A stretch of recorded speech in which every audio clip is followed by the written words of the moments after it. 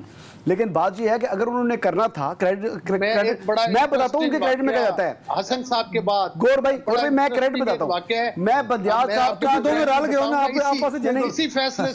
نہیں میں بندیال صاحب کا کریڈٹ بتاتا ہوں، بہت بڑا کریڈٹ جاتا ہے ان کو کریڈٹ جاتا ہے کہ 25 مئی کو اسلام آباد میں جب پی ٹی آئی کے لوگ آئے، منع کیا ہوا تھا کہ آپ نے H9G9 سے آگے نہیں آنا، تو وہ H9G9 سے آگے آتے ہوئے اسلام آباد کے بلو ایریا میں داخل ہوئے، جلاؤ گراؤ کیا، سرکاری عملہ نہیں کیا یار حسن ایوب صاحب۔ اچھا وہ پھر فرشتے آئے تھے، میں تو تھا وہاں پر، میں بھی وہاں پہ تھا، میں وہاں پر موجود تھا، وہاں پولیس تھی، میرے خیال 100 بندہ بھی نہیں ہوگا پی ٹی آئی کا یار، وہاں پر نہیں، وہ سارے کوئی خلائی مخلوق آ گئی تھی۔ اچھا وہاں پر پھر ہوا یہ آگ لگانے کے لیے 5 بندے بڑے کافی ہوتے ہیں، وہاں پر انہوں نے آگ لگائی، اور صبح جب انہوں نے کال آف کیا اپنے پروٹیسٹ کو عمران خان صاحب نے، تو وہ خطاب آپ کو یاد ہے، انہوں نے کہا جی ہم آگے بھی جا سکتے تھے کیونکہ سپریم کورٹ کا حکم ہے اور ہم جا رہے ہیں۔ بھائی آپ کو کس نے کہا تھا سینٹورس تک آؤ؟ آپ نے تو کھلم کھلا سپریم کورٹ کے آرڈر کی خلاف ورزی کی، آپ نے تو G9 H9 سے آگے نہیں آنا تھا سر۔ اس کے بعد مریم نواز وہاں پہنچ گئی اور مولانا صاحب، وہ مریم نواز سپریم کورٹ کے آرڈر کی وائلیشن تو نہیں کی انہوں نے۔ اچھا چوہے صاحب، یہ جو آئینی بحران جس کی بڑی وجہ آف کورس حسن ایوب صاحب جو فرما رہے ہیں وہ بہت حد تک درست ہے، گوہر صاحب بھی جو کہہ رہے ہیں اس کی بڑی وجہ خود چیف جسٹس آف پاکستان صاحب کا تھے، کیا موجودہ چیف جسٹس اس آئینی بحران کو حل کر پائیں گے؟ کم از کم ایک بحران سے تو جان چھوٹے نا ہماری۔ سر میں آپ سے ایک گزارش کروں سر، جسٹس منیر بہت کمال کے جسٹس تھے، لیکن چیف جسٹس کے طور پر جتنی رسوائی اس ملک میں ان کے نصیب میں لکھی گئی وہ کسی جج کے لیے بھی نہیں لکھی جا سکتی۔ بندیال صاحب ایک بہت آؤٹ اسٹینڈنگ جج تھے، لیکن چیف جسٹس کے طور پر جس قدر وہ متنازع رہے، یہ جسٹس منیر سے زیادہ متنازع تاریخ میں لکھے جائیں گے۔ اور انہوں نے جس طرح عمران خان صاحب کو یا پی ٹی آئی کو بچانے کی اور ان کو ریلیف دینے کی کوشش کی، پاکستان میں انصاف کی اس سے زیادہ دھجیاں نہیں اڑائی جا سکتی، اور انہوں نے یہ کرائسس خود پیدا کیا تھا کورٹ کے اندر ڈویژن کر کے بھی۔ اور اس سے پہلے بھی ایک بات میں اور آپ سے گزارش کر دوں کہ قاضی فائز عیسیٰ صاحب سے زیادہ کون یہ جانتا ہے کہ پاکستان کا سیاسی نظام اور عدالتی نظام منتقم ہے اور اس میں وکٹمائز کیا جاتا ہے؟ کیا قاضی فائز عیسیٰ صاحب کو وکٹمائز نہیں ہوا؟ کیا ان کے ساتھ وکٹمائزیشن کی انتہا نہیں ہوئی؟ ان کی اہلیہ کو، جس کی آج ہم تعریف کر رہے ہیں کہ انہوں نے اپنے ساتھ کھڑا کیا، انہوں نے پریزیڈنٹ کے ADC کو کہا کہ میری اہلیہ کو جس وقت میں اوتھ اٹھاؤں میرے پاس لے کر آئیے گا، اور وہ لے کر آئے، اور پھر وہ واپس اپنی سیٹ پر تشریف لے گئی۔ لیکن میں آپ سے یہ گزارش کرنا چاہتا ہوں کہ جج صاحبان اگر اپنا کنڈکٹ ٹھیک رکھیں گے تو پاکستان کا عدالتی نظام ٹھیک ہو سکتا ہے۔ پاکستان کی عدالت میں ہمیشہ اختلاف رائے رہا ہے، اور اس اختلاف رائے کو پرسنل اختلاف رائے نہیں رکھنا چاہیے، اس کو منتقم حد تک نہیں لے کر جانا چاہیے۔ آئینی اور قانونی تشریح دونوں طرف کے وکلاء صاحبان اپنے اپنے حساب سے کر رہے ہوتے ہیں، لیکن یہ جج کی دور اندیشی ہوتی ہے کہ وہ ٹھیک فیصلہ کرے اور فیصلہ تاریخ میں لکھا جائے۔ چوہے صاحب، آپ کا تجزیہ سر آنکھوں پہ، سر آپ ہمارے سینئر ہیں، لیکن ججز کے کنڈکٹ پہ ایک ہی جملہ ہو سکتا ہے کہ ہزاروں خواہشیں ایسی کہ ہر خواہش پہ دم نکلے۔ میری خواہش تو یہ ہے کہ وہ ٹھیک ہو۔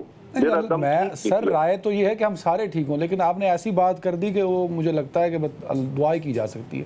ایک وقت تو بریک کا پڑھتے بریک۔ ہاں ویلکم بیک چوہے صاحب، ایک تو بڑی معذرت کنیکشن ایشوز ہیں۔ اچھا سر یہ بتائیے، نواز شریف کی واپسی نون لیگ کے لیے بڑی امپورٹنٹ ہے، نواز شریف کی واپسی پاکستانی سیاست میں کیا امپیکٹ ڈال سکتی ہے؟ اور اب نیب والا جو معاملہ ہے وہ کالدم قرار دی ان امینڈمنٹس کو بندیال صاحب نے جاتے جاتے، اس کے بعد لوگ کوسچن مارک کرنا شروع ہو گئے نواز شریف کی واپسی کو۔ سر اس وقت پاکستان کی کسی پولیٹیکل پارٹی کے پاس ایسا کوئی سلوگن نہیں ہے کہ جس پہ وہ لوگوں کو اپنے گرد جمع کرے، کسی بھی پولیٹیکل پارٹی کے